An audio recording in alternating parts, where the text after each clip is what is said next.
காலை வணக்கம். சோராதே என் மனமே, சோர்ந்து போகாதே என் உள்ளமே.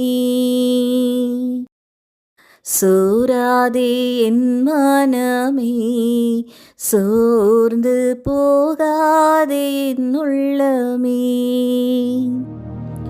ஆமாங்க, ஒரு பெண் தன்னுடைய வயதான எஜமானனை மிகவும் அன்போடு கனிவோடு கவனித்து கொண்டிருந்தாங்களாம். அது மாத்திரமல்ல, வீட்டை சுத்தம் செய்வதிலிருந்து எல்லா காரியத்தையும் அவங்களே பார்த்து கொள்வாங்களாம்.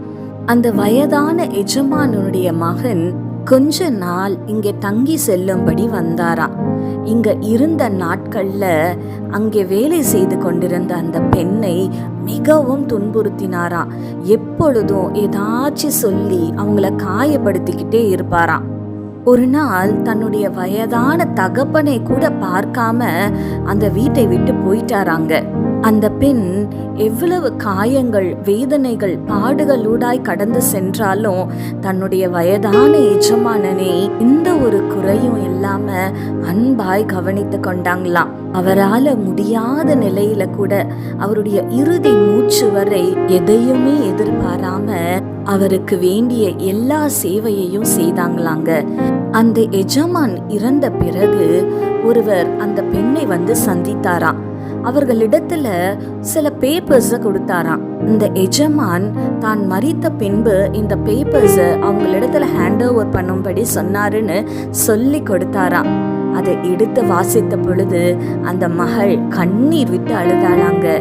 ஏன்னா அவள் வேலை செய்து கொண்டிருந்த வீடு இப்பொழுது அவளுக்கு சொந்தமானதாங்க.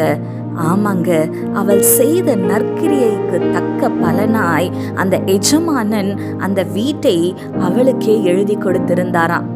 அந்த பெண் கர்த்தரை நன்றியோடு கூட துதித்தாளாங்க. ஆண்டவரே, நான் கண்ணீரோடு வேதனையோடு இருந்த நேரங்கள்ல என்னோடு இருந்து என்னை பலப்படுத்தி சோர்ந்து போகாம நன்மை செய்ய எனக்கு கிருபை செய்தீங்களே, அதற்குண்டான பலன் எனக்கு கிடைக்கும்படி செய்தீங்களே, உமக்கு நன்றி என்று மனதார துதித்தாங்களாம். ஆமாங்க, இந்த கால வேளையில உங்களுடைய வாழ்க்கையில கூட நான் எல்லாருக்கும் நன்மை தான் செய்கிறேன், ஆனா நான் செய்கிற நன்மைக்கு எனக்கு கிடைப்பதெல்லாம் கண்ணீரும் காயங்களும் தான் வேதனையோடு இருக்கீங்களா? சோர்ந்து போய் இருக்கிறீங்களா? சோர்ந்து போகாதீங்க.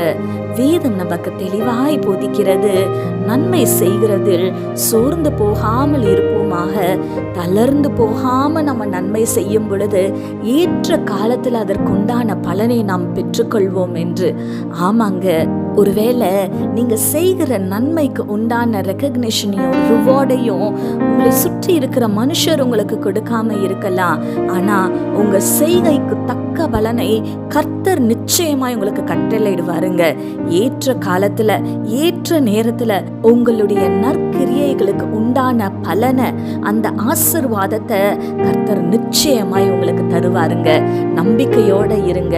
நன்மை செய்கிறதுல சோர்ந்து போகாதீங்க. மனப்பூர்வமாய் சந்தோஷமாய் அதை கர்த்தருக்கென்று செய்யுங்க. கர்த்தர் உங்களை ஆசீர்வதிப்பாருங்க. கண்களை மூடி ஆண்டவரை நோக்கி பார்க்கலாமா? எங்கள் பரிசுத்த பரலோக பிதாவே, உம்மை துதிக்கிறோம் அப்பா, உம்மை ஸ்தோத்தரிக்கிறோம்.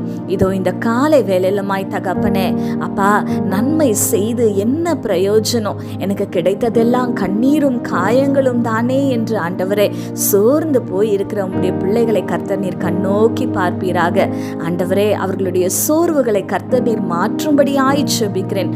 நன்மை செய்கிறதுல சோர்ந்து போகாம தளர்ந்து போகாம ஆண்டவரே சந்தோஷமாய் கர்த்தருக்கென்று ஆண்டவரை தொடர்ந்து ஆண்டவரை அப்பா அவர்கள் நன்மைகளை செய்ய கர்த்தர் நீர் அவர்களுக்கு உதவி செய்வீராக. அதற்கு உண்டான பலனை ஏற்ற காலத்துல ஏற்ற நேரத்துல கர்த்தாவே நீங்க தருவீங்க அப்பா. உம்முடைய பிள்ளைகளை நீங்க ஆசீர்வதிப்பீங்க அப்பா.